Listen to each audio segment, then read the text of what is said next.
إن الحمد لله نحمده ونستعينه ونستغفره ونعوذ بالله من شرور أنفسنا ومن سيئات أعمالنا من يهده الله فلا مضل له ومن يضلل فلا هادي له أشهد أن لا إله إلا الله وحده لا شريك له وأشهد أن محمدا عبده ورسوله قال الله تعالى في القرآن الكريم يا أيها الذين آمنوا اتقوا الله حق تقاته ولا تموتن إلا وأنتم مسلمون يا أيها الناس اتقوا ربكم الذي خلقكم من نفس واحدة وخلق منها زوجها وبث منهما رجالا كثيرا ونساء واتقوا الله الذي تساءلون به والأرحام إن الله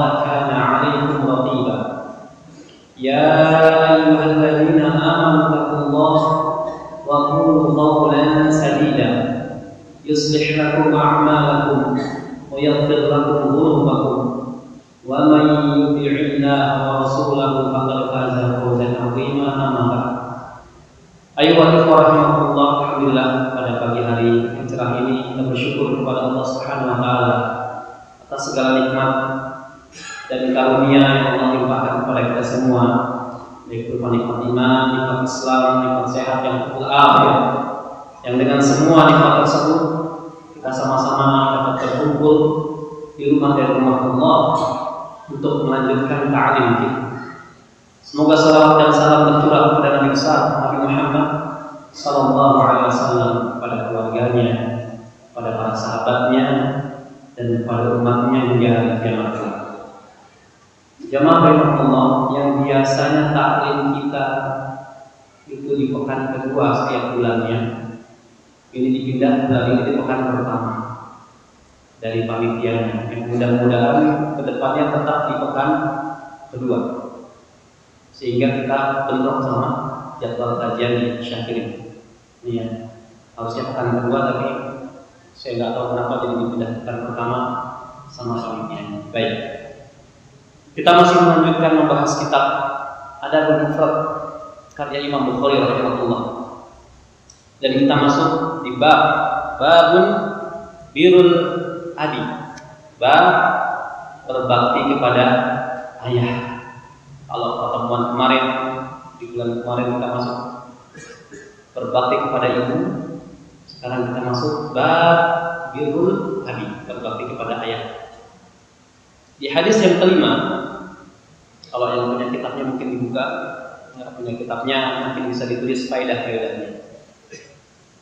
Haddatsana Sulaiman ibnu Harbin, telah mengabarkan kepada kami Sulaiman ibnu Harbin. Imam Bukhari mengatakan Sulaiman ibnu Harbin huwa Abu Ayyub al-Basri. Sulaiman ibnu Harbin, kata Imam Bukhari, nama kunyahnya Abu Ayyub al-Basri, thiqatun ma'mun. Dia seorang yang thiqah, lagi dapat dipercaya. Qal haddatsana Wahib ibnu Khalid. Ia berkata telah mengabarkan kepada kami Wahib ibnu Khalid. Wahib ibnu Khalid, kata Imam Bukhari, huwa al-Bahili thiqatul hujjah. Wahib ibnu Khalid, dia adalah al-Bahili thiqatul hujjah, dia juga seorang yang thiqah. Jadi saya sebutkan perawinya, saya sebutkan juga biografi singkatnya. Kemudian Ali ibnu Syubrumah, dari Ibnu Syubrumah. Ibnu Syubrumah, kata Imam Bukhari, Abdullah Abu Syubrumah At-Tabi At-Thiqah. Ya. Abdullah, namanya Abdullah, ya. Abu Syubrumah At-Tabi At-Thiqah, dia juga seorang yang thiqah. Kemudian qal sami'tu Aba Zur'ah, aku telah mendengar Aba Zur'ah. Siapa Aba Zur'ah? Kata Imam Bukhari, Aba Zur'ah huwa Ibnu Amri Ibnu Jarir Al-Bajali. Dia adalah Ibnu Amrin Ibnu Jarir Al-Bajali min ulama tabi'in, seorang ulama dari tabi'in. Wa Jarir min ashabi Rasulillah sallallahu alaihi wasallam, dan Jarir termasuk dari sahabat Nabi sallallahu alaihi wasallam.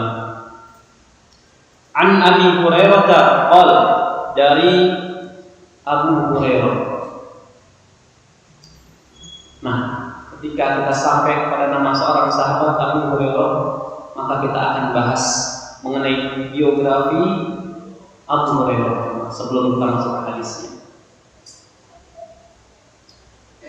Abu Hurairah ini nama kunyah, dan kita disunnahkan oleh Nabi SAW agar memberikan nama kunyah buat kita sendiri. Nama asli Abu Hurairah siapa namanya? Siapa? Mumtaz Abdurrahman ibnu Sakhr. Jadi nama aslinya Abu Hurairah Abdurrahman ibnu Sakhr. Ya. Kenapa sih kok beliau diberikan nama kunyah Abu Hurairah? Karena waktu kecil ia itu diperintahkan untuk menggembala beberapa ekor kambing. Dia menggembala beberapa ekor kambing. Nah, di sela-sela menggembala kambing, Abu Hurairah selalu bermain dengan kucing kecilnya. Punya kucing kecil dia di sela-sela menggembala kambing. Kalau siang dia main sama kucing kecilnya. Nah, ketika datang malam hari, kucing kecilnya diletakkan di atas pohon, kemudian Abu Hurairah pulang. Dan kebiasaan ini terus berlangsung sampai teman-temannya menyebut Abdurrahman bin Sakhr dengan kunyah Abu Hurairah, bapaknya kucing. Jadi ini menunjukkan kepada kita juga boleh memberikan nama kunyah dengan nama binatang. Antum sering gembala sapi, kira-kira apa? Abu Bakar gitu ya. Jadi boleh teman-teman, karena kebiasaan suka main sama kucing. Kucing itu binatang yang dimuliakan. Di mana sekarang di zaman sekarang ada yang aneh-aneh. Kemarin sempat viral orang makan kucing hidup-hidup. Masya Allah, dosa betul.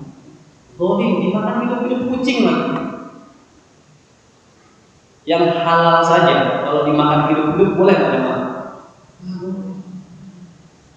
Ayam dimakan hidup-hidup, nggak boleh, dosa. Harus disembelih.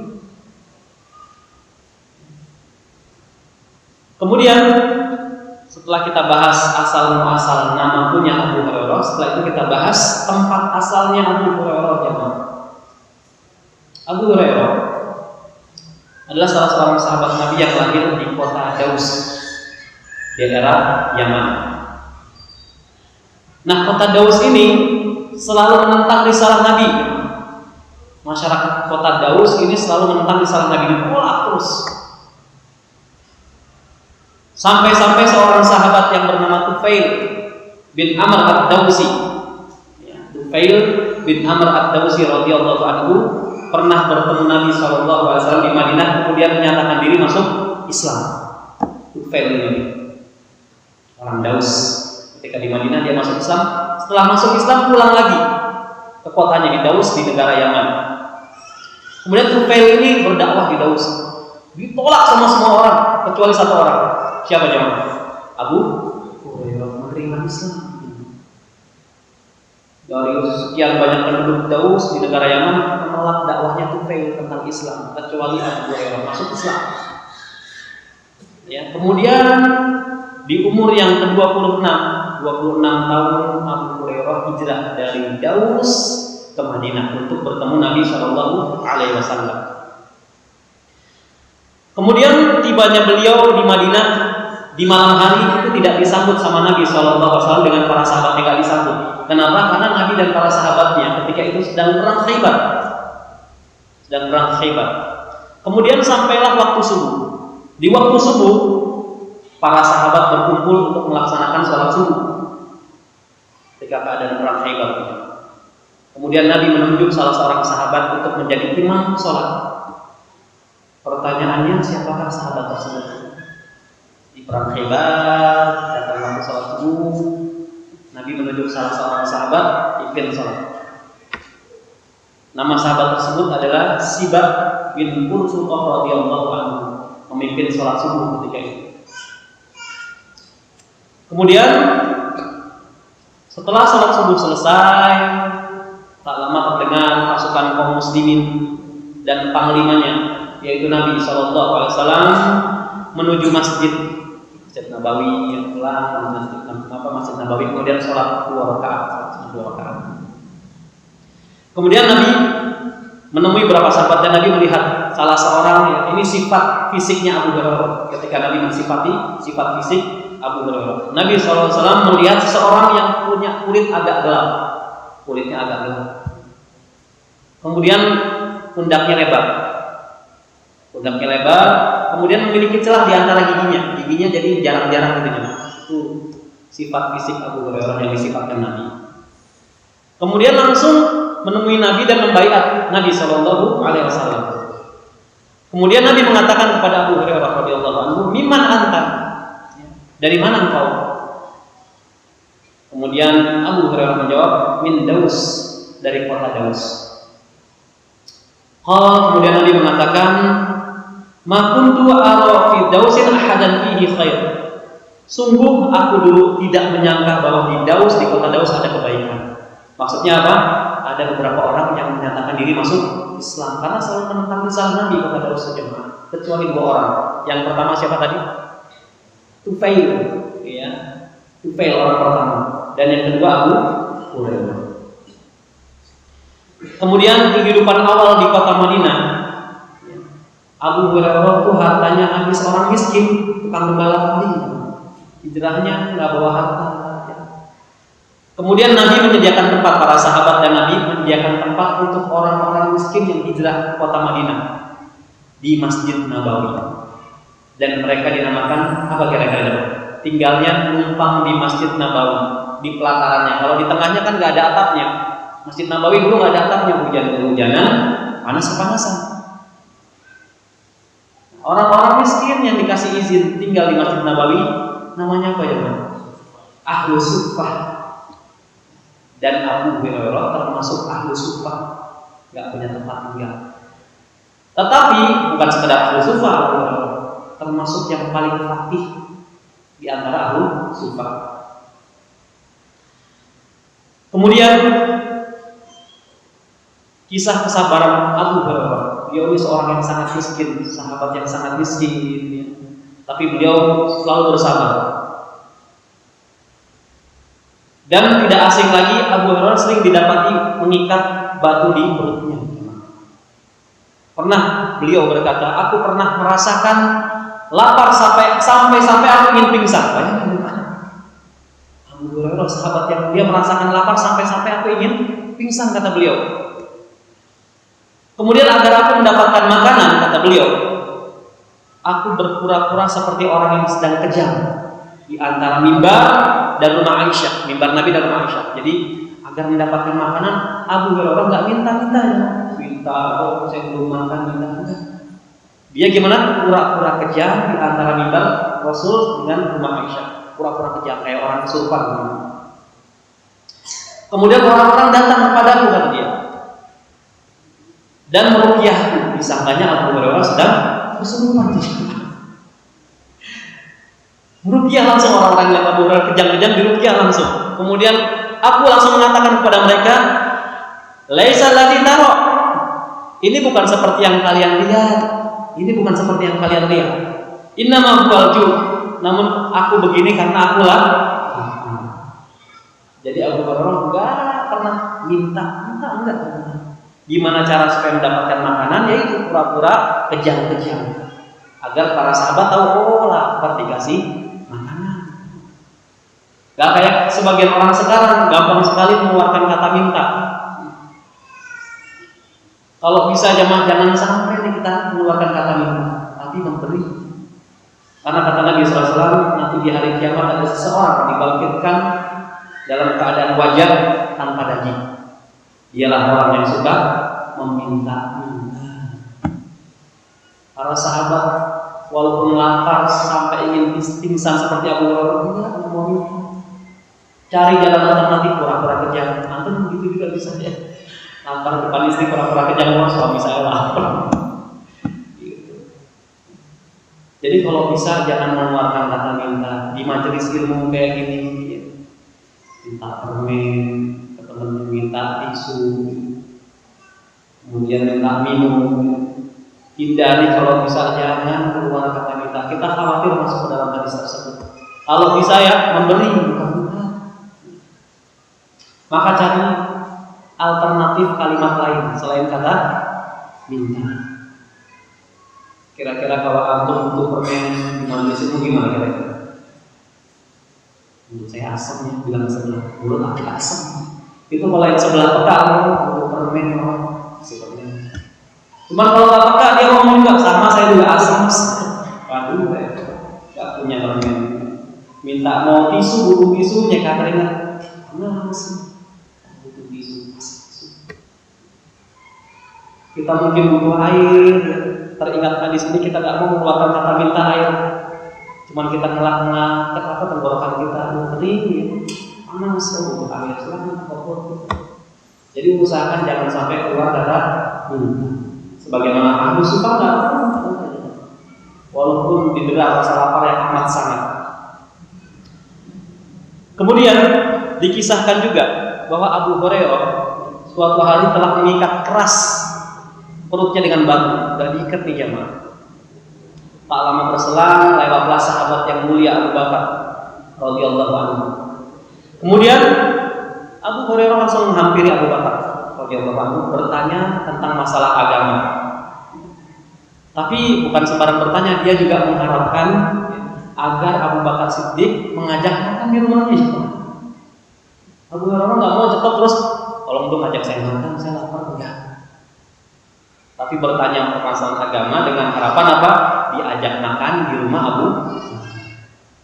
Kemudian dijawab permasalahan tersebut oleh Abu Bakar Siddiq radhiyallahu anhu. Lalu berpisah mereka berdua, enggak diajak makan. Duduk lagi Abu Bakar. Tak lama berselang lewat Al-Faruq Umar radhiyallahu anhu. Umar lewat sama Abu Hurairah melakukan seperti yang pertama, bertanya tentang masalah agama dengan harapan apa? Diajak Umar makan di rumahnya. Sama kondisinya seperti yang pertama. Keduanya berpisah, nggak diajak makan. Kemudian berikutnya lewatlah manusia yang paling mulia. Siapa? Kira-kira jemaah? Nabi Sallallahu Alaihi Wasallam. Dan Nabi melihat Abu Hurairah duduk di jalan. Nabi tahu bahwa Abu Hurairah dalam keadaan lapar. Kemudian Nabi SAW memanggil Abu Hurairah untuk datang ke rumah beliau Sallallahu Alaihi Wasallam. Setelah masuk ke dalam rumah Nabi SAW didapati ada satu bejana susu. Ada satu bejana susu. Kemudian bukannya disuruh minum, malah Nabi merintahkan Abu Hurairah untuk memanggil ahlu sufa. Dipikir udah disuruh minum, udah lapar amat jemaah. Begitu melihat susu kok malah disuruh manggil teman-temannya ahlu sufa. Ya. Maka Abu Hurairah bicara dalam hati. Kata dia, kata Abu Hurairah, kenapa saya tidak diberi minum dahulu? Malah saya disuruh memanggil ahlu sufa oleh Nabi SAW. Kemudian dia mengatakan, biarlah kelaparanku ini tidak menghalangiku untuk taat kepada Allah dan Rasulnya. Taat oleh Nabi SAW. Kemudian dipanggil teman-temannya. Kemudian setelah datang ahlu sufa ke rumah Nabi SAW, kemudian Rasul SAW memerintahkan Abu Hurairah untuk menuangkan susu ke masing-masing gelas.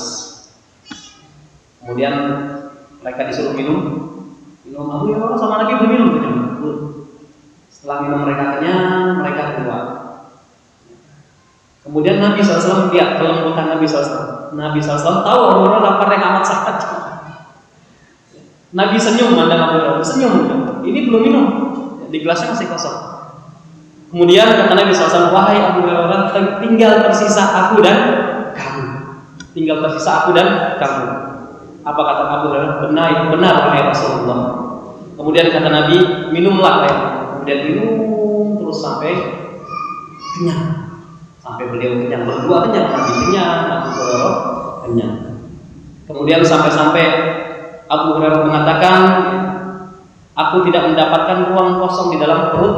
Betul, ini salah satu mukjizat Nabi. Terus padahal hanya satu bejana susunya, tapi cukup untuk sekian banyak orang ahlu sufa.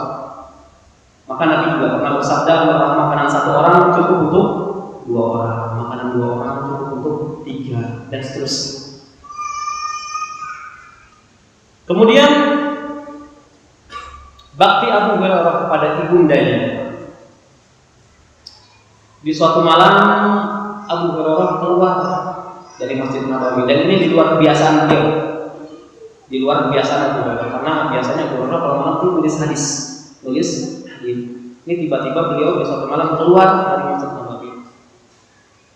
Kemudian ditanya oleh para sahabat, "Mengapa kau keluar, wahai Abu Hurairah?" Tidak ada yang membuatku keluar kecuali rasa lapar yang berat. Jadi ketika lapar, ketika malam tersebut Abu Hurairah keluar. Kemudian para ahli sufah pun keluar. Nah, kami pun begitu sama seperti kau, wahai Abu Hurairah.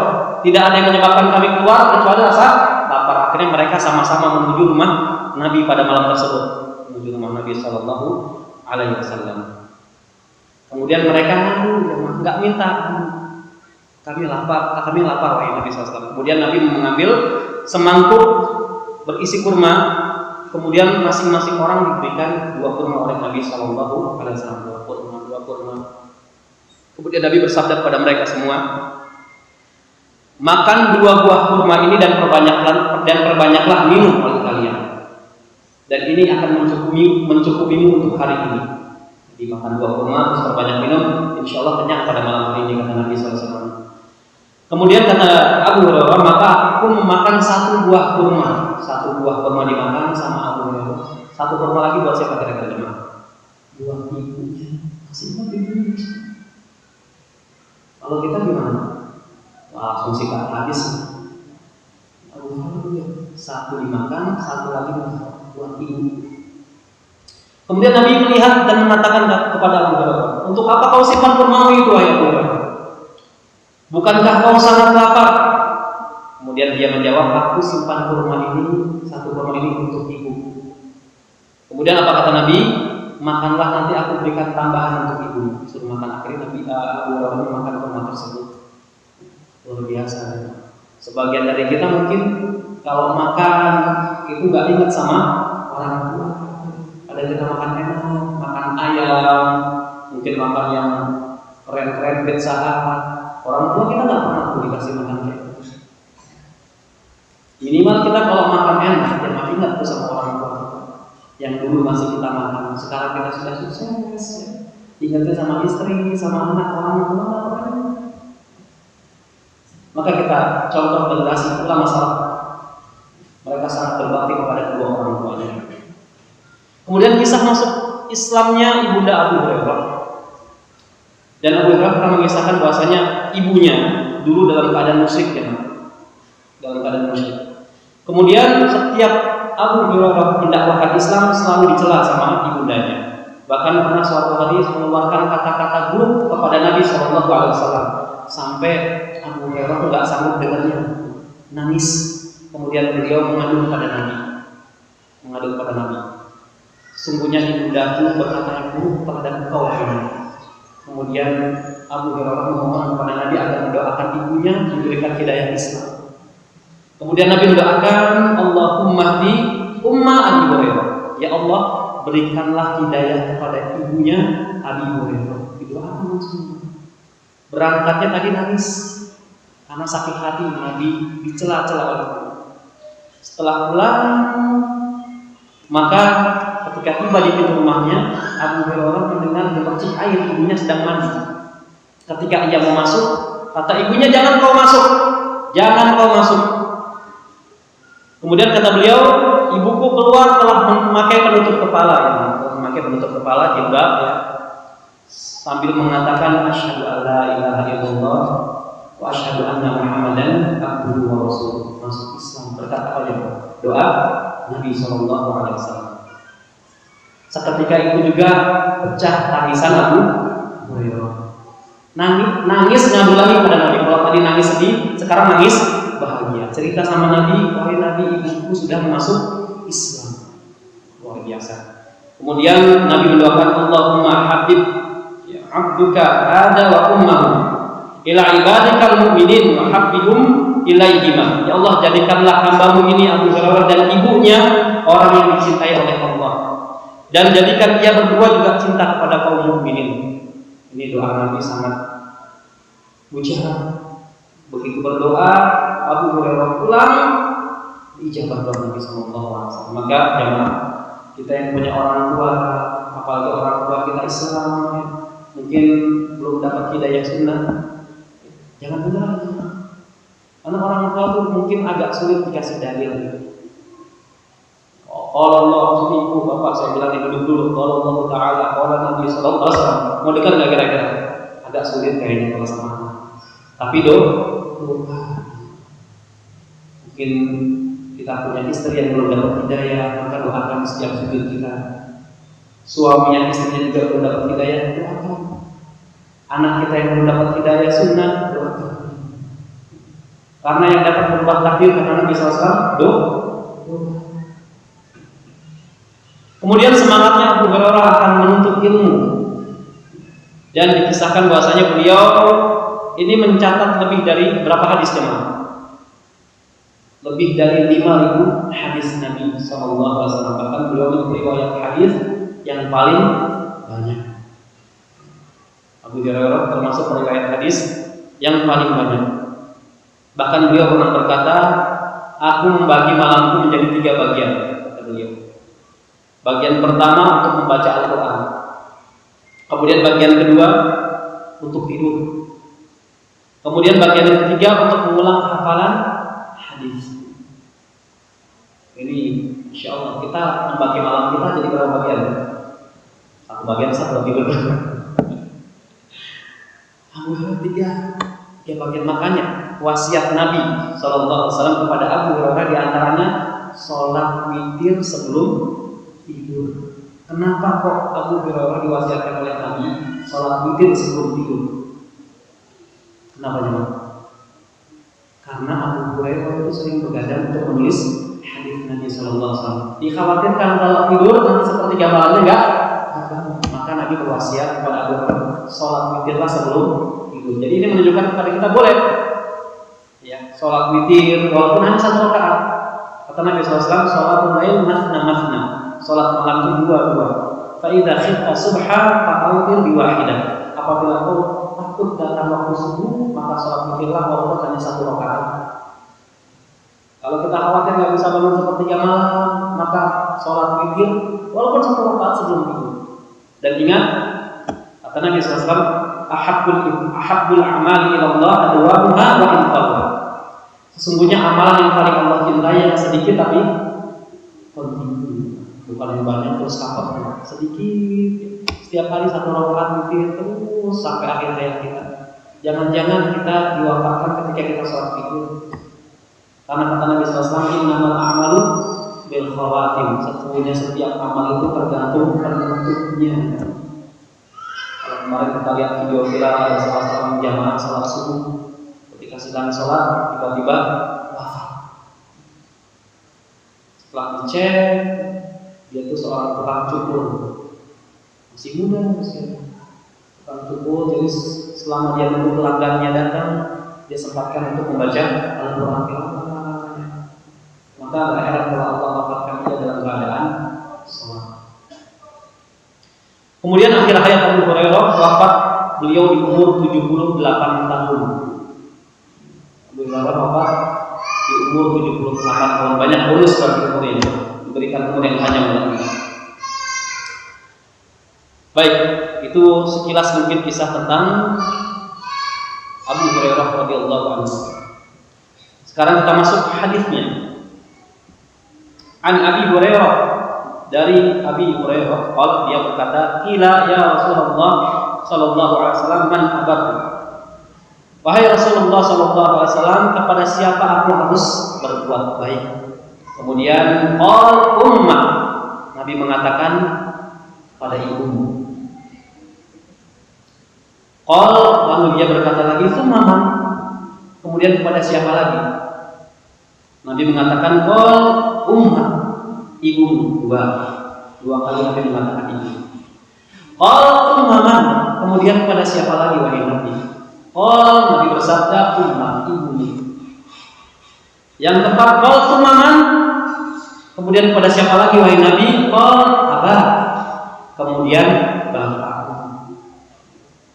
Darajatul hadis sahih. Hadis ini sanadnya sahih, dikeluarkan oleh Imam Bukhari dan Imam Muslim di kitab sahihnya. Perhatikan, dalam berbuat baik di muka bumi ini ada dua orang yang patut kita berbuat baik kepadanya. Yang pertama, ibu. Ya, birrul umi sudah kita bahas hadisnya. Birrul umi sudah kita bahas. Birrul abi hadisnya tetap sama, tapi pembahasan kita sekarang terhadap bakti kepada seorang ayah. Oleh karenanya, pensyarah kitab ini mengatakan, i'lam anna al-birra bil walidain min a'zamil a'mali allati yataqarrabu bihal 'abdu ila Allah azza wa jalla. Ketahuilah bahwasanya berbakti kepada kedua orang tua adalah termasuk amal-amal yang paling besar. Jadi setelah mentauhidkan Allah jemaah, tidak berbuat syirik kepada Allah, amalan selanjutnya setelah mentauhidkan Allah tidak berbuat syirik adalah berbakti kepada kedua orang tua. Min a'zamil a'mal allati yataqarrabu bihal 'abdu ila Allah azza wa jalla. Yang menyebabkan seorang hamba itu yataqarrab, itu dekat dengan Allah Subhanahu wa taala.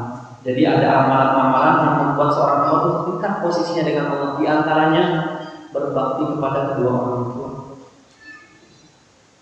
Jadi ingat, setelah perintah mentauhidkan Allah, Allah perintahkan kita untuk berbakti kepada kedua orang tua. Sebagaimana dalam surat Al-Isra Allah berfirman, "Wa qadha rabbuka alla ta'budu illa iyyah wa bil walidaini ihsana." Dan aku perintahkan agar kau tidak beribadah melainkan hanya kepadaku saja, kata Allah. Wa bil walidaini ihsana. Kemudian kepada kedua orang tuamu maka berbuat baiklah, berbakti. Jadi jangan sampai tauhid kita bagus, kita tidak berbuat syirik kepada Allah, tapi muamalah kita sama ibu, sama bapak kita itu hancur. Sama sohib-sohib di pengajian senyum-senyum, ya. Kemudian ramah, tapi ketika pulang sama orang tua nggak ramah sama sekali, bahkan masang muka asam. Nabi saja ketika ada orang buta datang kepada beliau sallallahu alaihi wasallam, mukanya asam banget, ditegur sama Allah Subhanahu wa taala langsung. Orang buta, orang buta tuh nggak bisa melihat. Mau kita senyum atau orang bisa nggak bisa melihat orang buta. Maka Allah abadikan di surat apa jemaah? Abasa. Kata Allah Subhanahu wa taala, abasa wa tawalla. Wahai Muhammad yang bermuka masam. Anja'ul a'ma, telah datang kepadanya orang yang buta. Nabi sedang dakwah kepada pembesar-pembesar Quraisy, tiba-tiba datang orang buta. Dengan harapan Nabi ketika dakwah ini masuk Islam nih. Kalau pembesar Quraisy masuk Islam, ke bawahnya enak. Tiba-tiba datang orang buta nanya permasalahan agama. Nabi bermuka merenung. Padahal dia nggak bisa melihat, Nabi mukanya merenung atau senyum. Ditegur langsung sama orang buta aja. Kita harus senyum walaupun dia nggak bisa melihat kita. Apalagi sama orang yang bisa melihat, terutama orang tua kita. Kalau di zaman sekarang mungkin ada sebagian anak kalau sama orang tuanya tuh kayaknya nggak senang, tapi kalau sama teman-temannya senyum-senyum gitu. Bahkan lebih banyak mandang handphonenya, gadgetnya dibandingkan mandang wajah orang tuanya. Musibah di zaman sekarang. Gadget itu bisa jadi musibah juga buat anak-anak kita. Di rumah yang dipandangin gadget, orang tua ngajak ngobrol nggak dipandang.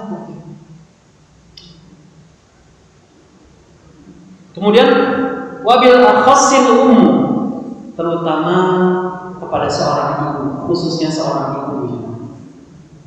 Karena di sini di hadis ini Nabi menyebut bakti kepada ibu 3 kali.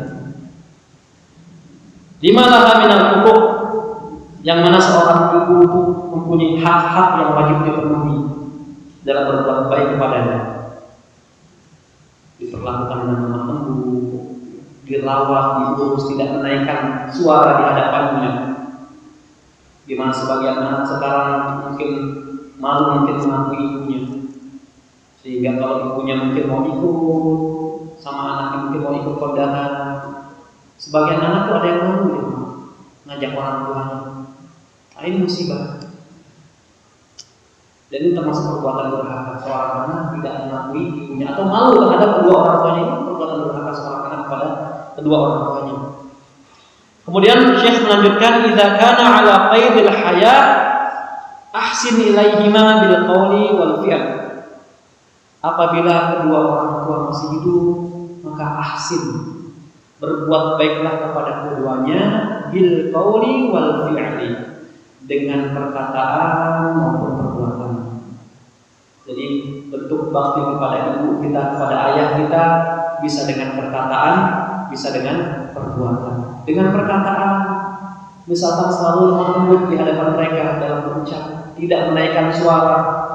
Fala taqul lahuma uffin wa la tanharhuma, kata Allah.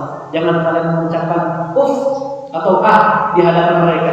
Wa la tanharhuma, jangan bentak mereka. Sebagian anak zaman sekarang kalau disuruh suaranya lebih keras dibandingkan orang tuanya. Nah, tolong beri ibu garam dua rumah. Oh, ibu nggak tahu saya lagi main. Ini termasuk perbuatan durhaka. Membentak pun nggak boleh. Allah yang bilang wala tanharhuma. Dengan perbuatan, misalkan kita sudah sukses berhasil silaturahim ke rumah orang tua, ke rumah ibu, ke rumah bapak, nggak usah malu. Kalau ada yang kotor, walaupun kita posisinya sebagai jenderal mungkin, sapu, tidak akan merendahkan kita. Karena kita ketika ketemu orang tua kita tetap sebagai anak. Bukan, wah ibu, saya kan jenderal, nggak mau dong saya suruh nyapu lantai. Ibu nggak tahu saya bintang 2. Masya Allah. Ini perbuatan durhaka. Di depan orang tua tawadhu. Kemudian kata Syekh, wa idza kana ba'dal wafati fa inna min birril walidain silah al-aqarib ilal walidain. Dan apabila keduanya telah wafat, kita masih bisa berbakti kepada keduanya ketika mereka sudah wafat. Kata Syekh, silatul aqarib ilal walidain, dengan menyambung tali silaturahim kepada kerabat-kerabat dekatnya, paman, bibi, dan seterusnya yang punya hubungan kekerabatan, silaturahim. Tapi silaturahim begitu masuk ke Indonesia jadi rancu. Ketemu reunian, silaturahim. Rumah arisan kumpul-kumpul, yuk kita silaturahim arisan silaturahim. Padahal sama tetangga-tetangga arisan. Rumah Pak RT silaturahim. Ini jadi rancu. Karena kalau silaturahim ini yang benar, keutamaannya sangat besar. Kata Nabi, barang siapa yang menjalin tali silaturahim, maka Allah panjangkan umurnya dan luaskan rezeki. Cuman apa sih silaturahim? Silaturahim itu terdiri dari 2 kata, as-silah dan ar-rahim. Silah itu hubungan. Rahim, satu rahim yang mempunyai hubungan darah. Jadi kalau reunian arisan antar tetangga itu bukan dinamakan silaturahim. Tapi apa kira-kira itu? Ziarah. Cuman ziarah kurang populer. Istilah ziarah populernya kalau mau ke kuburan. Maka kita populerkan yang nggak rancu. Contoh antum mau berkunjung ke teman-teman antum, assalamualaikum, waalaikumsalam. Akhi, anak mau ziarah ke rumah ente. Anak aja mau rumah kuburan. Nggak paham berarti ini. Jadi mesti dipopulerkan. Saling berkunjung ziarah. Kita mau nengok orang sakit teman kita, ziarah. Ke kuburan juga sama, namanya ziarah. Cuman ziarah di Indonesia biasa digunakan untuk kuburan, ziarah kubur gitu. Padahal yang benar ziarah kalau tidak punya hubungan darah. Maka ini perlu kita luruskan. Begitu juga musola sama masjid.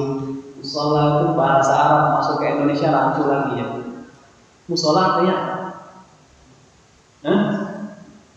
musola itu tempat sholat. Di kita masjid kecil namanya musola. Padahal walaupun kecil atau besar namanya tempat masjid. Musola itu tempat sholat. Digunakan untuk apa biasanya? Yang pertama untuk sholat Idul Fitri, itu di musola. Sholat Idul Adha di musola. Sholat jenazah di musola. Tanah lapang tempat sholat, tanah lapang. Maka termasuk banyak perkara sunnah yang ditinggalkan di zaman sekarang, sholat jenazah di musola, di tanah lapang. Ini banyak yang ditinggalkan di zaman sekarang. Biasanya kalau kita kan sholat jenazah di mana? Masjid ya. Sunnahnya sebenarnya di tanah lapang, musola. Kenapa? Agar orang lain yang lewat melihat nanti pun saya akan disolatkan seperti itu. Bisa juga mungkin yang tidak kenal dia bisa ikut sholat jenazah, nggak malu. Mungkin sebagian kalau masuk masjid nggak kenal, malu dia mau ikut sholat. Tapi kalau di tanah lapang siapa saja bisa ikut sholat jenazah. Nah, ini sunnah yang banyak ditinggalkan. Jadi masjid mau kecil atau besar namanya tetap masjid. Musola buat sholat jenazah, buat sholat Idul Fitri, Idul Adha itu musola tanah lapang. Kemudian wal ihsana ilaihima, dan termasuk perbuatan baik kepada mereka berdua, kepada kedua orang tua kita, ad-du'a lahum bi sifatin daimah, mendoakan kedua orang tua kita yang telah meninggal terus menerus daimah. Ada salah seorang ulama ditanya mendoakan, ada seorang anak mendoakan orang tuanya dalam sehari 5 kali, kata para ulama itu dikatakan anak durhaka. Doain orang tua yang sudah wafat 5 kali dalam sehari dikatakan anak durhaka. Terus menerus ya.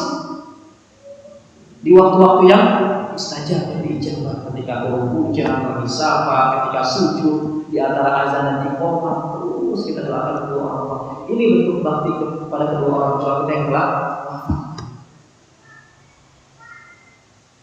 Kemudian wasodaqati anhuma indal imkan.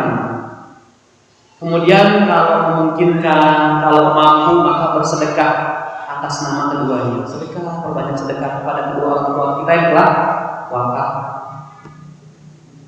Kalau kita punya fulus, cuma sedekah. Itu mengalir untuk yang lahat orang tua kita pahala sedekah kita. Walaupun kata para ulama setiap amalan soleh yang dilakukan oleh seorang anak, mau diniatkan atau tidak diniatkan untuk orang tua, itu tetap mengalir pahalanya sampai ke kedua orang tua kita yang telah wafat. Ya antum sekarang untuk ilmu nih, mau diniatkan untuk orang tua ataupun tidak diniatkan untuk orang tua, tetap pahalanya sampai ke orang tua kita yang telah wafat. Apalagi sekarang kita masuk di 10 hari awal bulan Dzulhijjah. Setiap amalan yang kita lakukan di hari ini dilipat gandakan.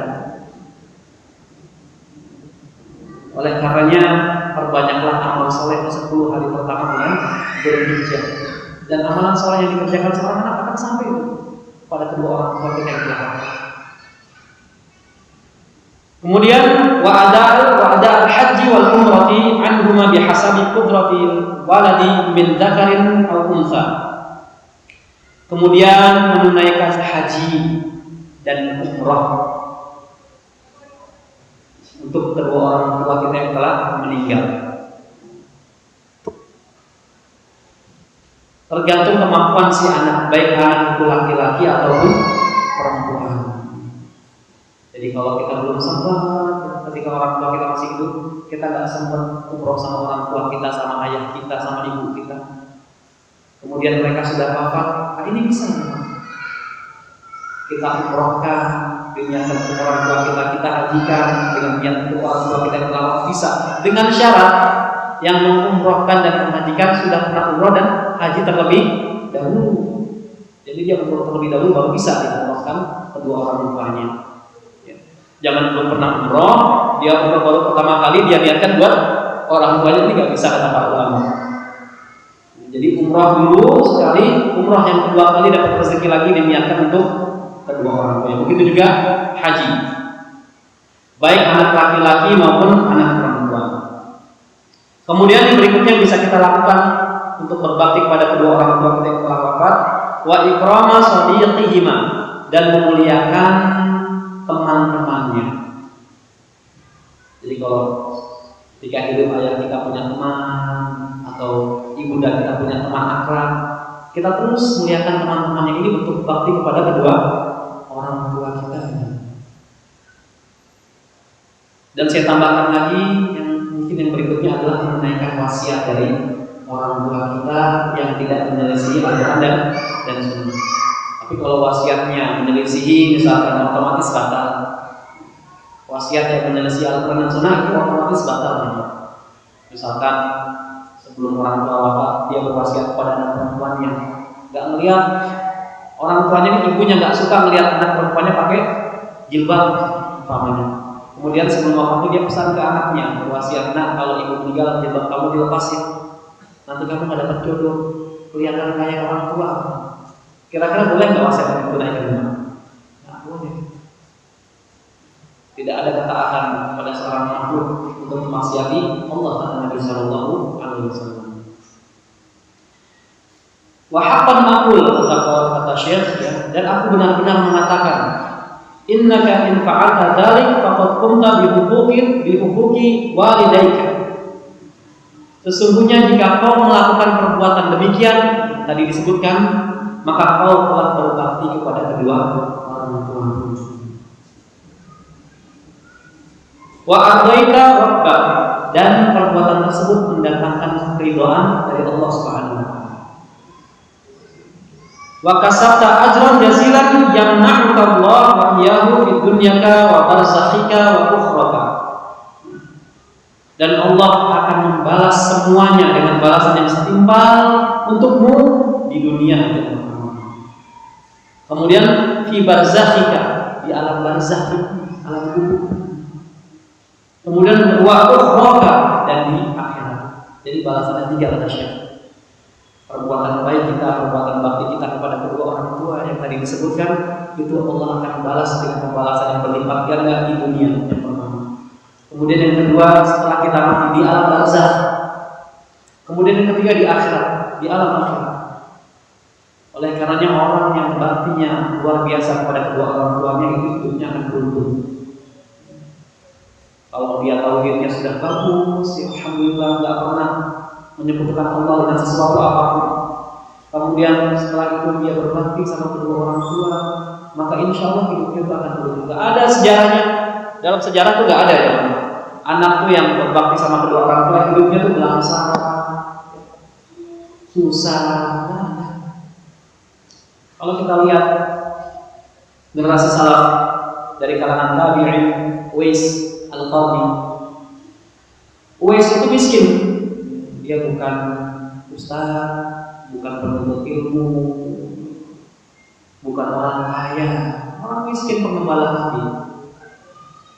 Cuman Allah muliakan, doanya didengar sampai langit ketujuh dengan sebab bakti kepada ibunya yang lumpuh. Ibunya mau naik haji aja Uwais bokong.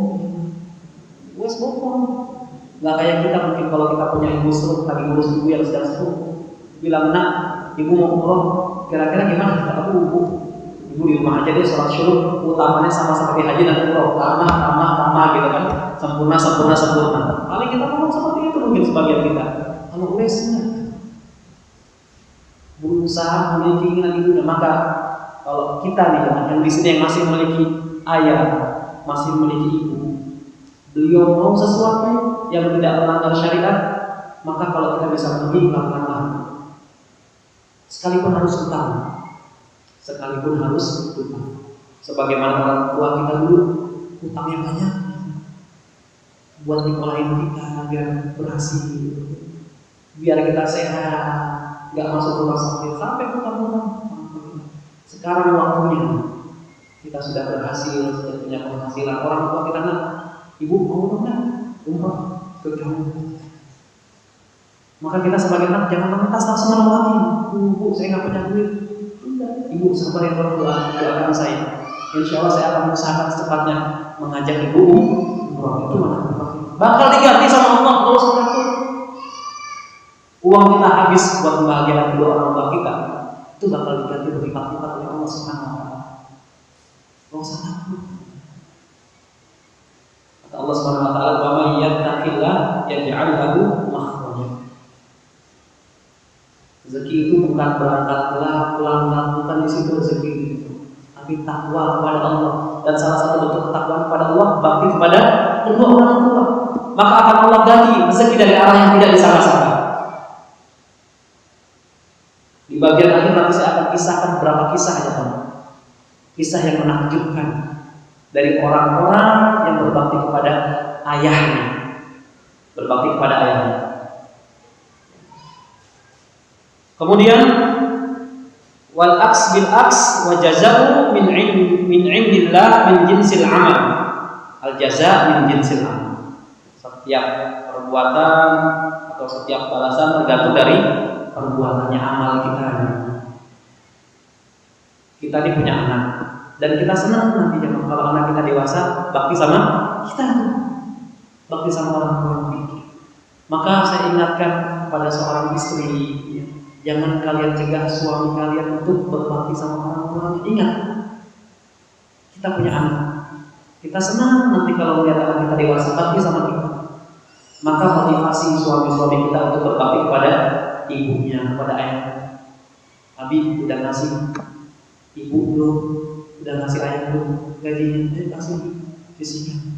Itu suami tambah cinta. Jangan seperti sebagian suami, dan ini kenyataan depan mata saya. Mau ngasih orang tuanya dan sebagian rezeki yang diberikan Allah itu muter-muter, takut ketahuan siapa? Istri. Ya Allah. Ingat, kita tuh punya anak. Seneng nggak kalau anak kita nanti dewasa bakti sama kita, memberi sesuatu? Seneng, maka jangan cegah suami kita untuk berbakti sama kedua orang tua. Ada sebagian suami yang dia mampu ngasih orang tuanya takut dimarahin istrinya. Begitu juga suami harus bijak sama istrinya.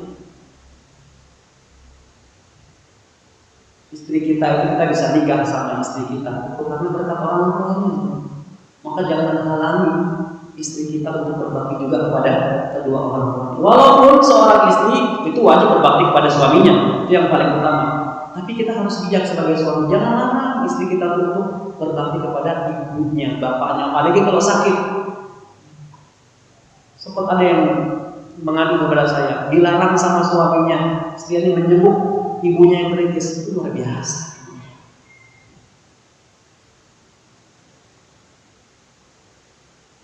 Dan tidak boleh seperti itu. Ini tidak bijak. Jadi suami istrinya harus saling mengisi, memotivasi. Kita ini bisa nikah karena kita sama-sama punya orang tua, dan kewajiban kita ini berbakti. Suami berbakti sama orang tuanya, istri juga demikian. Maka jangan larang kalau istri kita ini main ke orang tuanya. Ada sebagian suami yang melarang, nggak tahu apa alasan yang melarang sama. Oleh karenanya ingat, kita ini dilahirkan dari rahim ibu kita dengan perantara bapak kita. Maka terus berbakti selagi masih hidup. Ketika wafat pun masih bisa berbakti kepada kedua orang tua. Wala yadhlimu rabbuka ahadan. Dan Allah tidak akan menzalimi seorang hamba sedikit pun. Baik, selesai hadis yang kelima. Sekarang kita masuk hadis yang keenam. Qala Imam Bukhari rahimahullah, Imam Bukhari mengatakan haddatsana Bishr ibnu Muhammad, telah mengabarkan kepada kami Bishr bin Muhammad. Kata Imam Bukhari, Bishr ibnu Muhammad huwa as-Sikhtiyani suduqun murji. Dia adalah as-Sikhtiyani, dia seorang yang suduq, terpercaya. Akhbarana Abdullah, telah mengabarkan kepada kami Abdullah huwa Ibnu Mubarak. Ini seorang ulama besar di hadis nomor 6 ada salah seorang periwayat namanya Abdullah. Ternyata setelah ditelusuri Imam Bukhari, Abdullah di sini maksudnya Ibnu Mubarak, ulama besar. Kita akan bahas sedikit biografi tentang Ibnu Mubarak. Ibnu Mubarak dia seorang ulama dan punya akhlak yang mulia. Di antara akhlak yang mulia apa kira-kira jemaah yang dipunyai Ibnu Mubarak? Dermawan. Ulama kaya raya, diberikan rezeki Allah, kaya raya, dermawan pula. Diriwayatkan dari Imam Az-Zahabi rahimahullah. Imam Az-Zahabi rahimahullah mengatakan tentang Ibnu Mubarak radhiyallahu rahimahullah, kata Imam Az-Zahabi, beliau ini banyak safar, pergi ya, keliling kota untuk menuntut ilmu ya. Ini Ibnu Mubarak, jadi semangat untuk menuntut ilmu. Kemudian berperang dan berniaga, luar biasa. Ini keutamaan semua, menuntut ilmu ini ibadah, berperang di jalan Allah ibadah, berniaga juga ibadah. 3 keutamaan terkumpul dalam diri Ibnu Mubarak sampai ia meninggal dunia, kata Imam Az-Zahabi. Dan beliau banyak berinfak kepada saudara-saudara seakidah. untuk memberangkatkan haji bersama-sama. Luar biasa. Jadi pernah jemaah suatu hari ketika musim haji tiba, para sahabat Ibnu Mubarak berkumpul di depan rumah Ibnu Mubarak di kota Maru.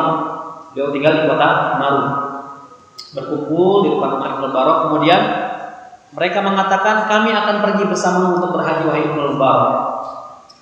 Maka Ibnu Mubarak mengatakan kepada mereka semua, tolong kumpulkan harta-harta kalian, kumpulin. Kemudian Ibnu Mubarak mengumpulkan harta tersebut dan dimasukkan ke dalam satu kotak. Kemudian dikunci gemboknya. Setelah itu Ibnu Mubarak membawa mereka dari kota Maru ke kota Baghdad. Dari kota Maru ke kota Baghdad. Selama perjalanan, beliau terus membelanjakan harta pribadi Ibnu Mubarak. Baju yang bagus, tiba di kota Baghdad belanja pakai baju yang bagus, keperluan jajanan yang enak. Kemudian sampai di kota Madinah. Kemudian beliau bertanya kepada semua orang yang dia ajak di kota Maru. Kata beliau, keluarga kalian minta diberikan apa dari kota Madinah? Kemudian masing-masing menjawab, kami pengen ini, kamu pengen ini. Ibnu Mubarak sibuk jemaah nyari oleh-oleh di kota Madinah untuk mengakomodir keinginan teman-teman. Setelah itu selesai perjalanan haji di Mekah, beliau bilang lagi seperti di kota Madinah, keluarga kalian ingin oleh-oleh apa dari kota Mekah? Semua bilang, kami ingin ini, kami ingin ini. Ibnu Mubarak pergi ke pasar saja, mengumpulkan oleh-oleh buat mereka semua. Kemudian sampailah mereka ke kota Maru. Dan pulang kota Maru, selang 3 hari dari kedatangan mereka, Ibnu Mubarak mengundang mereka untuk menjamu makan-makan di rumah Ibnu Mubarak. Walimatus safar. Nah, ini perlu diluruskan. Para salaf terdahulu mengadakan walimatus safar itu setelah pulang dari safar, bukan sebelum. Sekarang saya tanya, yang namanya walimah itu setelah, bukan sebelum. Walimatus, Anda tanya sekarang sama itu, resepsi pernikahan sebelum akad atau setelah akad? Setelah, ya kan? Walimatul khitan, sunatan, adain walimah, diadain sebelum sunat atau setelah sunat? Setelah sunat. Sekarang Anda tanya yang terakhir, walimatul safar di sini diadakan sebelum safar atau setelah safar? Sebelum. Kadang-kadang kita nih mesti belajar. Padahal salah nggak seperti itu. Ibnu Mubarak setelah pulang bersama para sahabat di kota Maru 3 hari setelah, kemudian mengadain jamuan walimatus safar, diundang mereka semua untuk makan-makan, bersyukur kepada Allah selamatnya kita dari safar. Maka sunnah yang banyak ditinggalkan sekarang bagi yang mampu ya, nggak wajib mengadakan walimah sepulang dari safar, terutama ketika habis umroh, habis haji, bagi yang mampu setelah pulang. Banyak yang saat sebelum berangkat ngadain walimah safar, akhirnya apa? Visa nggak keluar, akhirnya nggak jadi berangkat semuanya. Ada nggak jemaah umrah yang seperti itu? Banyak. Dan itu terjadi sama saudara anak, udah walimah safar habis-habisan, dibohongin sama pihak travel, nggak jadi berangkat. Sedih, uangnya hilang. Bukan cuma dia aja, jamaah yang lain malah safar habis-habisan, kabur ya. Kenapa? Karena menyelisih sunnah Nabi Sallallahu Alaihi Wasallam. Jadi sunnahnya mengadakan walimatus safar itu ketika pulang dari safar. Kemudian makan-makanlah mereka di rumah Ibnu Mubarak. Dan bukan cuma undang makan-makan ya, Ibnu Mubarak ngasih hadiah pakaian buat mereka, pakaian. Itu di luar yang dibelikan sama Ibnu Mubarak di kota Madinah dan Mekah, di luar itu ya. Jadi Ibnu Mubarak sengaja menyimpan sebagian lagi untuk diberikan kepada mereka, si pakaian. Kemudian selesai mereka makan dan senang, merasa gembira semuanya. Akhirnya Ibnu Mubarak mengambil kotak yang isinya harta-harta mereka yang dikumpulkan sebelum mereka berangkat haji, dibuka bentuknya. Jadi Ibnu Mubarak beliin mereka semua bukan pakai uang mereka, dibuka dan mengembalikan setiap harta tersebut pada masing-masing dari mereka. Mohon sekali. Ulama diberikan sama Allah, kekayaan yang luar biasa, dermawan. Maka dermawan kata Imam Hasan Al-Basri ini termasuk salah satu akhlak yang mulia, memberi.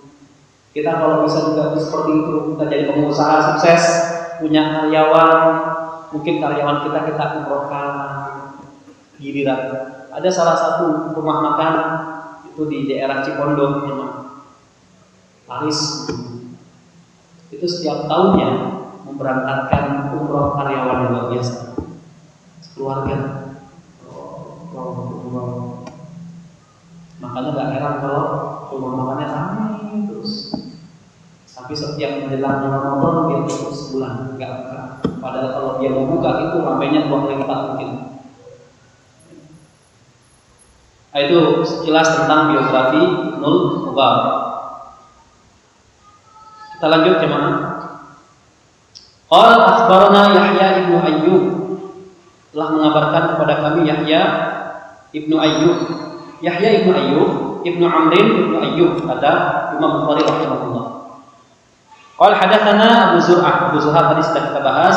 An Abi Hurairah, ata rajulun Nabi sallallahu alaihi wasallam. Ya, Nabi didatangi seorang pemuda. Faqala, dia mengatakan, "Ma ta'muruni?" Apa yang kau perintahkan kepadaku? Faqala birra ummah. Kata Nabi, berbuat baiklah kepada ibumu, berbaktilah kepada ibumu. Tsumma 'ada. Kemudian dia kembali lagi. Lalu Nabi mengatakan, dia bertanya lagi, lalu Nabi mengatakan, birra ummah, berbakti kepada ibumu. Tsumma 'ada. Kemudian dia bertanya lagi kepada Nabi. Nabi menjawab, faqala birra ummah. Tsumma 'ada.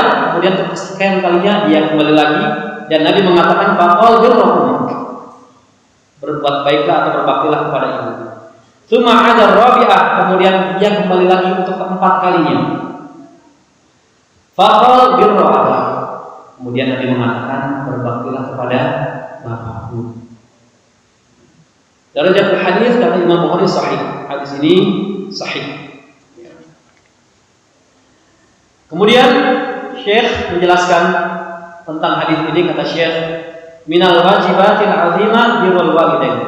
Termasuk dari kewajiban-kewajiban yang sangat besar bagi seorang anak adalah birrul walidain, berbakti kepada kedua orang tua. Berarti berbakti kepada kedua orang tua ini hukumnya bukan sunnah, hukumnya apa? Wajib. Contoh misalkan, contoh kasus kita mau kurban, beli kurban pengen beli kambing, pengen beli sapi. Tiba-tiba orang tua kita butuh dengan kebutuhan yang amat sangat. Kita sebagai anak kira-kira kurban atau bantu orang tua? Hah? Bantu orang tua. Karena kurban hukumnya apa? Sunnah muakkad. Sedangkan berbakti kepada kedua orang tua hukumnya wajib. Yang wajib harus didahulukan dibandingkan yang sunnah. Tapi kalau bisa menjamak keduanya itu lebih bagus lagi. Bisa kurban, bisa juga bantu orang tua. Dan ini ada beberapa kasus yang masuk ke saya, sama seperti itu, dilema, ingin berkurban tapi orang tua butuh duit, bingung nih anaknya. Kalau bisa dijamak itu bagus, beli kambing, yang tadi mau beli sapi mungkin nggak mampu, udah beli kambing deh, bismillah. Sebagiannya buat bantu orang tua itu lebih bagus, kita jamak 20 utama.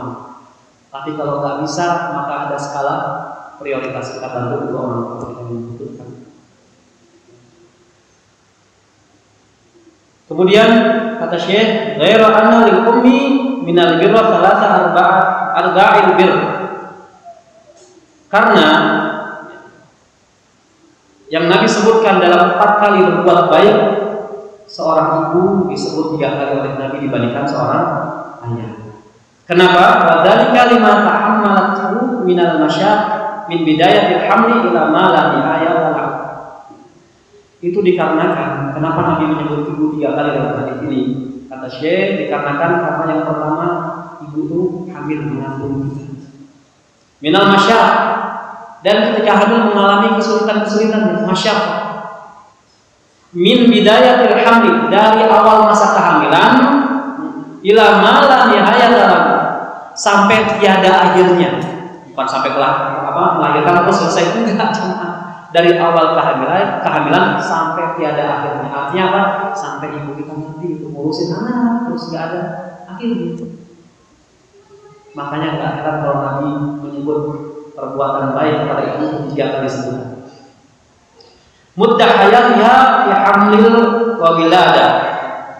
Sejak ada kehidupan di dalam kandungannya, wal wiladah, dan ketika melahirkan.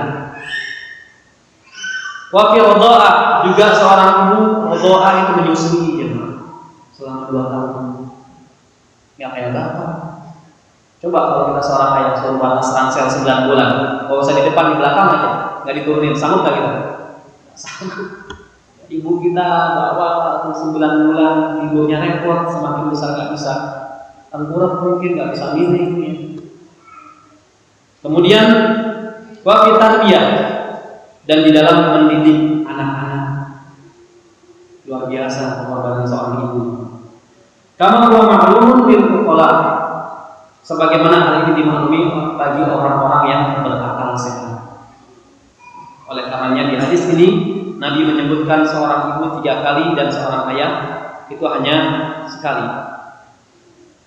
Baik, sekarang kita masuk beberapa riwayat kisah-kisah yang menakjubkan. Seorang anak yang berbakti luar biasa kepada ayahnya. Karena ayah juga nggak bisa kita remehkan, walaupun hanya disebut 1 kali. Ayah kita yang menafkahi kita, yang menafkahi ibu kita, yang menyayangi kita, walaupun mungkin keras cara didik ayah kita, sebagian mungkin tegas. Karena ayah-ayah kita ini biasanya mendidik dengan logika. Tapi kalau ibu-ibu kita lihat dengan perasaan, jadi kita lebih lembut, lebih halus. Tapi bukan berarti ketegasan ayah kita dan kencangnya suara ayah kita dalam diri kita, dia galak, dia nggak sayang, bukan, jangan. Justru karena dia sayang sama kita, agar kita tidak terjerumus ke dalam hal-hal yang dimurkai Allah Subhanahu wa Ta'ala. Yang pertama, kisah ini ada 3 zaman. Yang pertama zaman Bani Israel. Yang kedua kisah di zaman sahabat, dan yang ketiga kisah di zaman sekarang. Kita mulai dari kisah di zaman Bani Israel. Kisah ini diriwayatkan dalam kitab Al-Bidayah wa Nihayah oleh Imam At-Tabrani. Dahulu di zaman Bani Israel hiduplah seorang ayah bersama 4 orang anaknya. Sudah tua renta, ayah sakit-sakitan. Bukan cuma itu, miskin lagi, nggak punya apa-apa. Kalau dia meninggal itu nggak punya warisan. Punya 4 orang anak. Salah seorang anaknya berkata kepada 3 saudaranya yang lain. Kata dia, kalian mau merawat ayah, padahal kalian tidak akan mendapatkan warisan dari ayah sedikit pun. Sudah, biar saya saja yang merawatnya.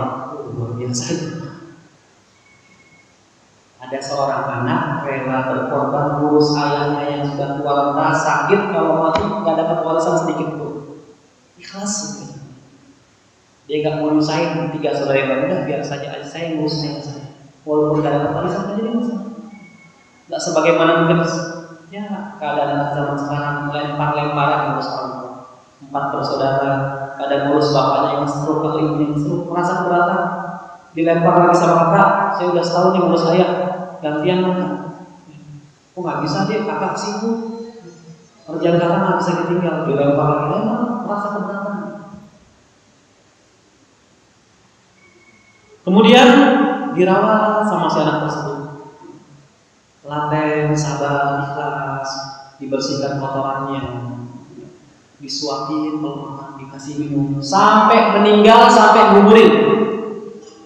Dan benar ketika ayah meninggal, dia tidak dapat warisan sedikit pun. Tapi dia ikhlas merawat bapaknya. Ibunya sudah tidak ada. Dia ikhlas, tidak mengharapkan sedikit pun kecuali ridho dari Allah Subhanahu wa Ta'ala. Kemudian bapaknya sudah meninggal, dikuburkan.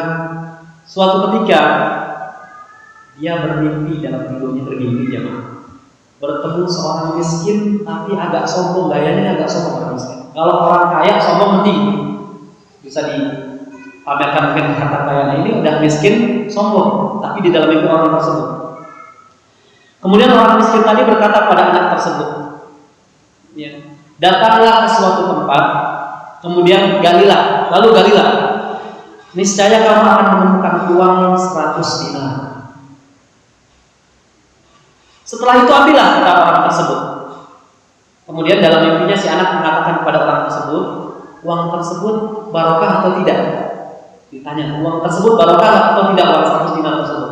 Kata orang tadi, tidak.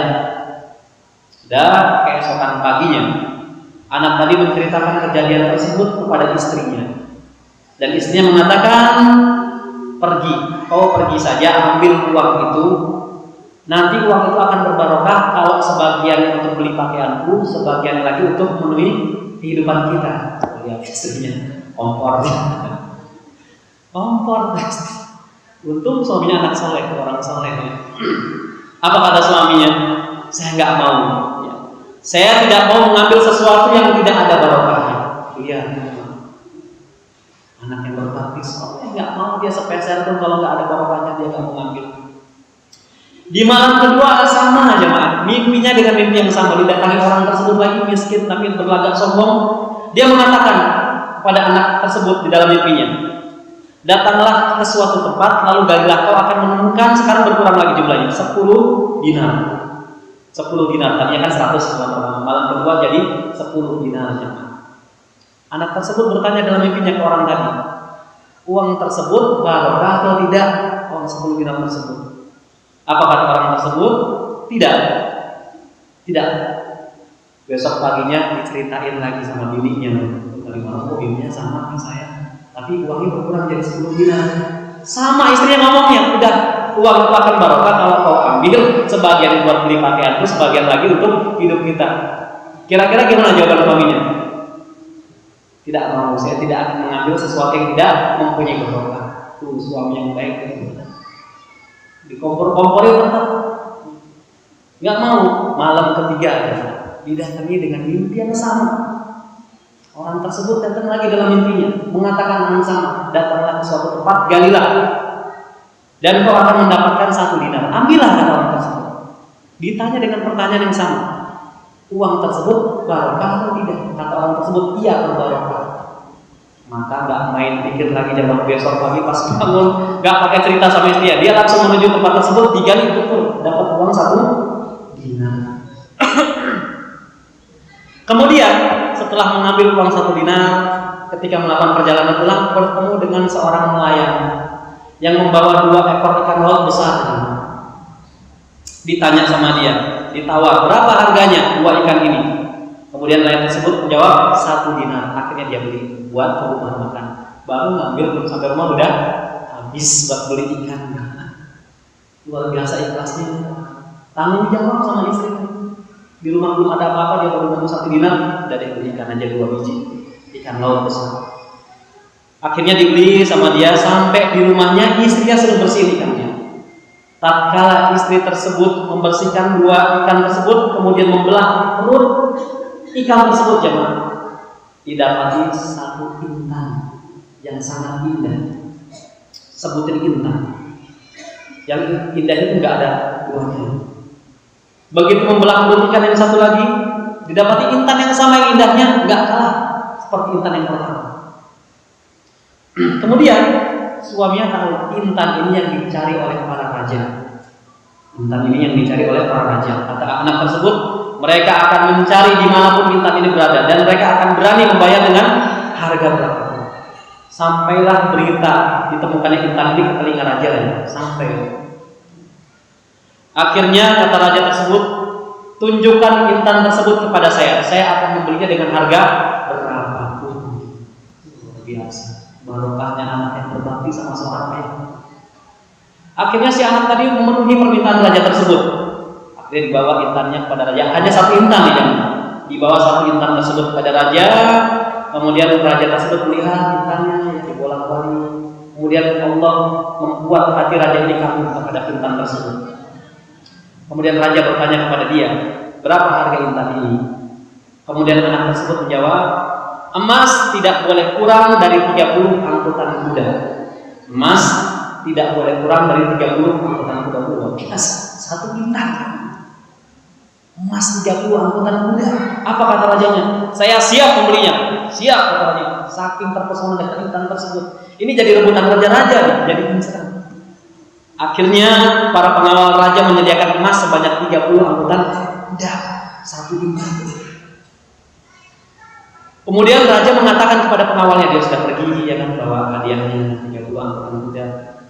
Kata raja tersebut, intan ini akan indah kalau ada pasangannya. Intan ini akan indah kalau ada pasangannya.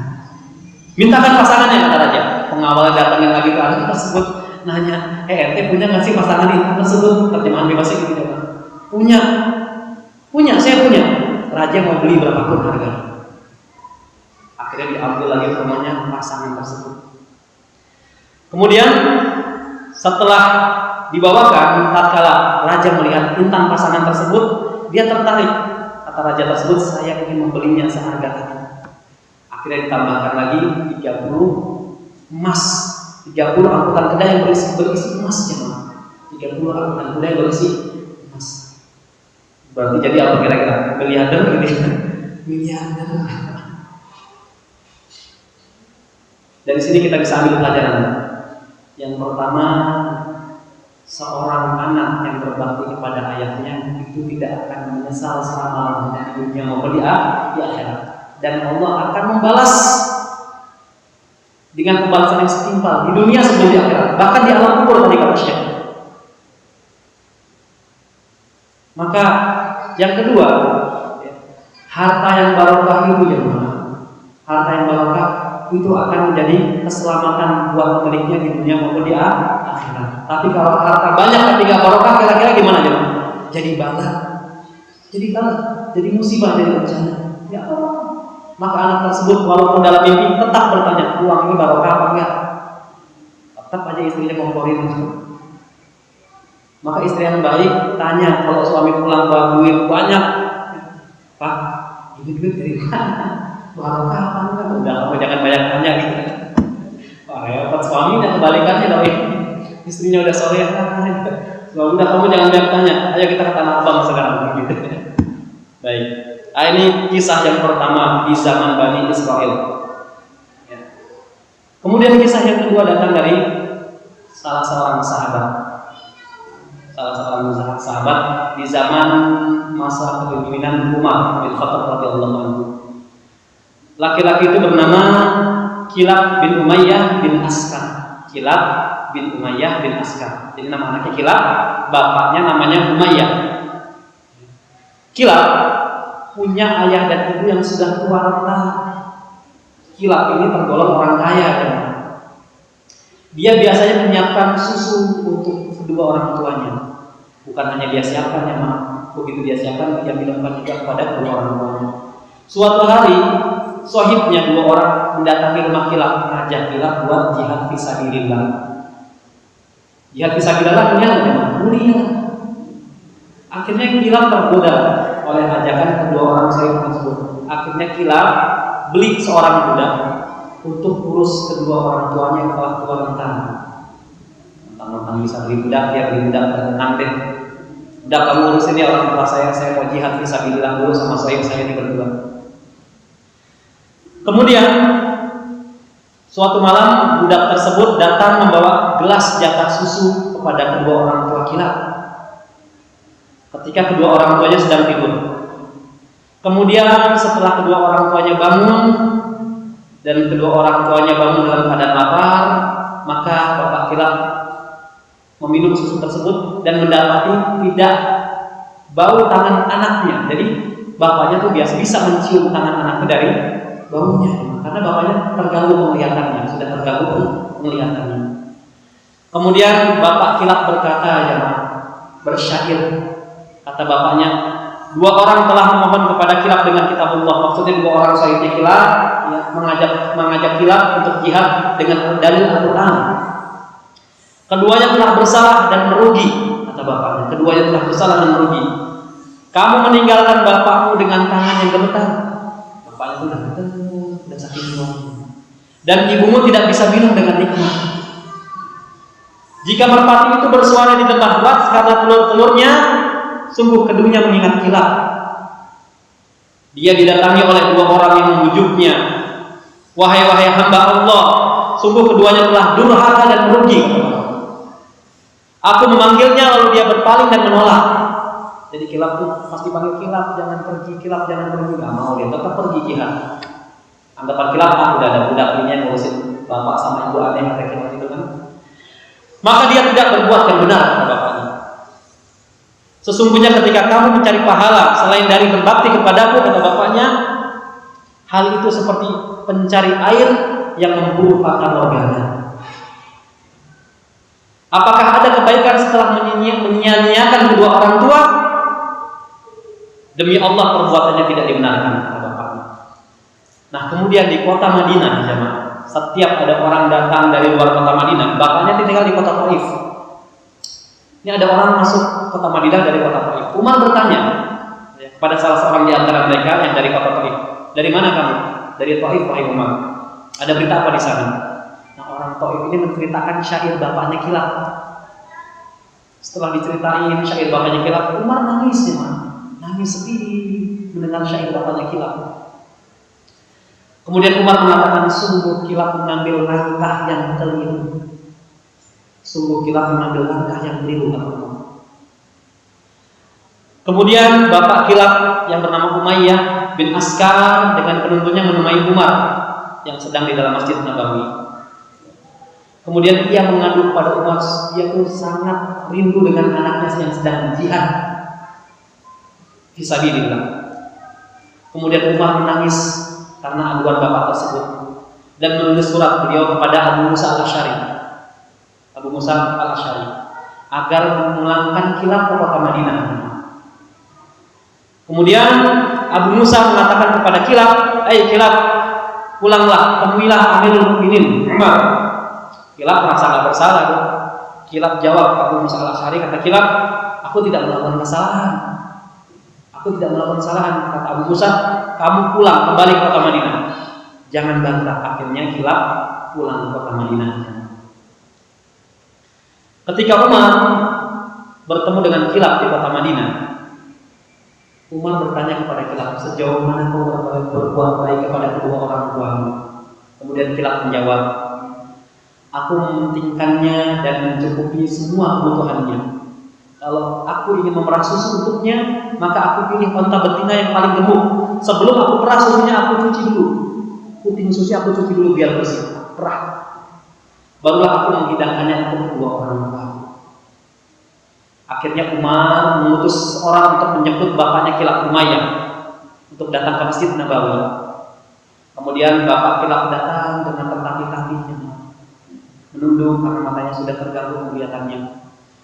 Kemudian setelah itu kilap oleh Umar disuruh untuk mengambilkan susu. Setelah mengambilkan, Umar memberi kepada bapaknya kilap Umayyah. Setelah itu apa? Sebelum diminum, kata bapaknya, aku mencium bau tangan kilap anakku. Luar biasa itu. Itu sahabat pada kumpul di Masjid Nabawi. Itu udah air mata udah mau turun tuh jemaah. Aku mencium bau tangan kilap anakku. Kemudian disuruh minumlah. Ini kilap wahai ayahanda, kata Umar. Kilap anakmu ada di sini. Kamu yang menyuruhnya kurang, kata Umar. Kemudian bapak kilap menangis, pecah tuh jadinya. Nangis, kilap nangis, akhirnya mereka berdua pelukan, sahabat semuanya nangis di Masjid Nabawi, termasuk Umar. Kisah bakti seorang anak. Akhirnya kilap tidak pernah lagi meninggalkan mereka sampai mereka wafat. Kadang dari sini kita bisa ambil kesimpulan, kadang orang tua tuh pengen ditemenin anak, walaupun anaknya mungkin bisa bayar pembantu. Kadang orang tua pengen ngobrol, melihat wajah anaknya sebagaimana dulu yang bercengkrama sama anaknya waktu kecil, ketawa. Orang tua tuh pengen seperti itu, nggak butuh pembantu, nggak butuh uang yang banyak, yang penting kau ada di sini, kita ngobrol kayak dulu. Itu bapak kilap ingin seperti itu ya.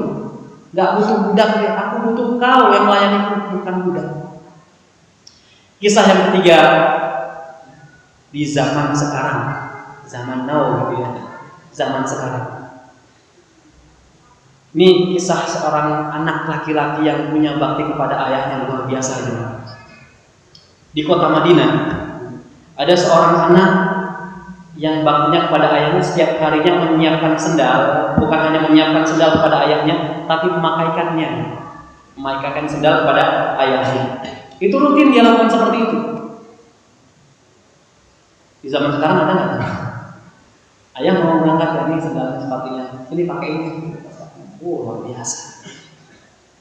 Itu di kota Madinah terjadi. Suatu hari, bukan saja dia menyiapkan sendal buat ayahnya, bukan hanya untuk memasangkan, tapi dia memasangkan sendal sambil menatap wajah ayahnya. Maka ketika ayahnya memperhatikan anaknya, bertanya kepada anaknya, kenapa kau memandangku seperti itu? Memandangku terus menerus. Lihat jawaban anaknya, wahai ayah anda, kata anaknya, aku ingin puas memenuhi kedua mataku untuk memandang wajahku. Aku ingin puas memenuhi kedua mataku untuk memandang wajahku. Luar biasa. Jadi ketika mereka sedang ditatap wajah ayahnya. Jangan sampai nasi telah menjadi bubur. Sebagian anak di zaman sekarang wajah orang tuanya jarang dipandang kalau ngobrol. Yang paling sering gitu ya. Ini ada anak di zaman sekarang di kota Madinah, makin sendal ayahnya dipandangin terus.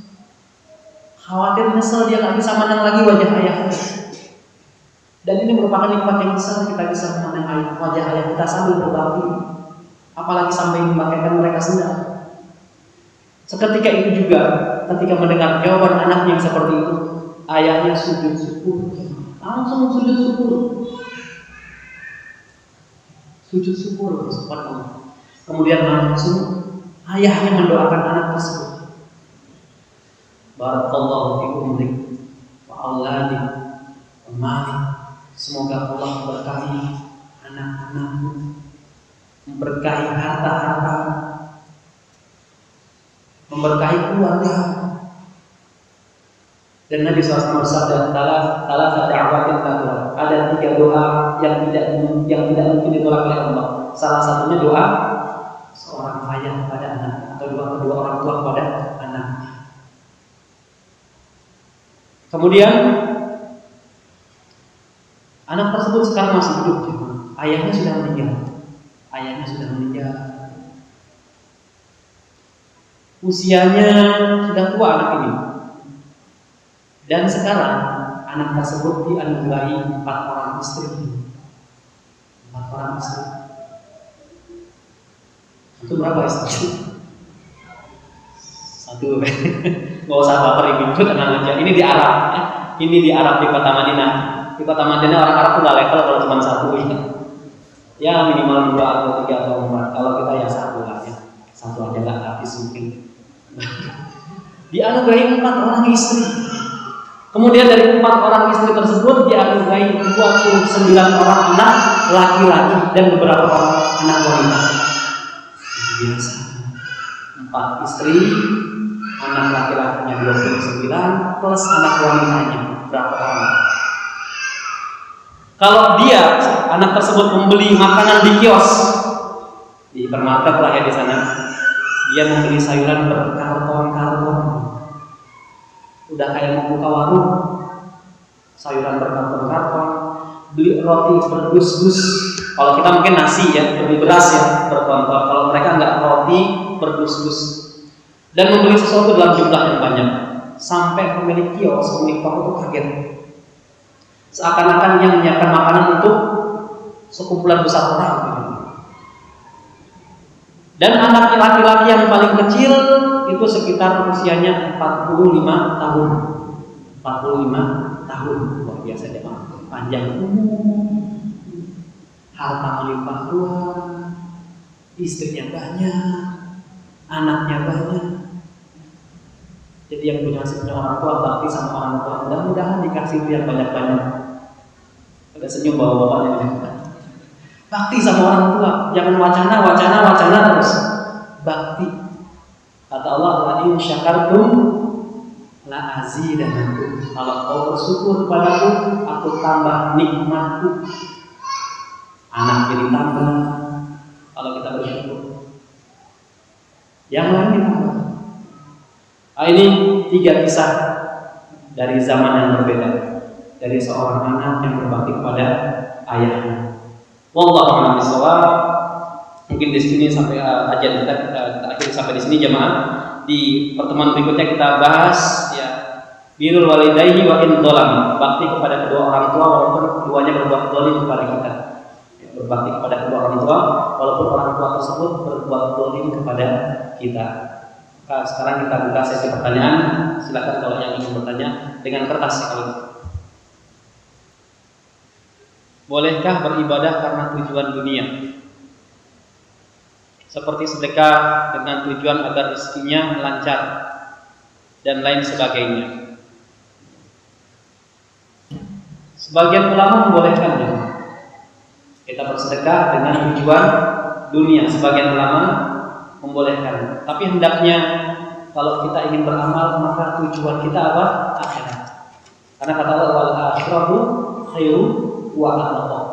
Akhirat itu lebih baik dan lebih kekal. Jadi ingat, innamal a'malu binniyat. Dulunya setiap amal itu tergantung niatnya. Jadi kalau kita beribadah, kita fokusnya juga kita jangan dunia ya. Kalau kita ibadah fokusnya akhirat, nanti Allah akan datangkan dunia dengan cara yang hina. Nabi SAW. Kita selalu membela agama Allah, belajar menuntut ilmu, nanti dunia akan datang kepada kita dalam keadaan hina. Jadi usahakan kalau sedekah itu niatnya lillahi ta'ala. Jangan saya sedekah 10.000 mudah-mudahan dibalas 100.000 atau 1 juta minggu depan. Jangan seperti itu ya Mas. Bismillah ada 10.000 pagi ini. Apalagi sekarang 10 hari pertama bulan Dzulhijjah, amalan dilipat gandakan oleh Nabi SAW. Jadi usahakan kalau kita beramal tujuannya akhirat. Wallahu a'lam.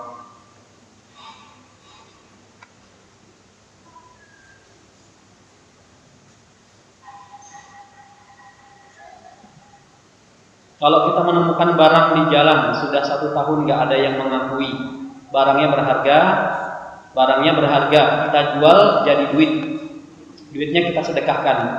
Halalkah duit tersebut? Halal.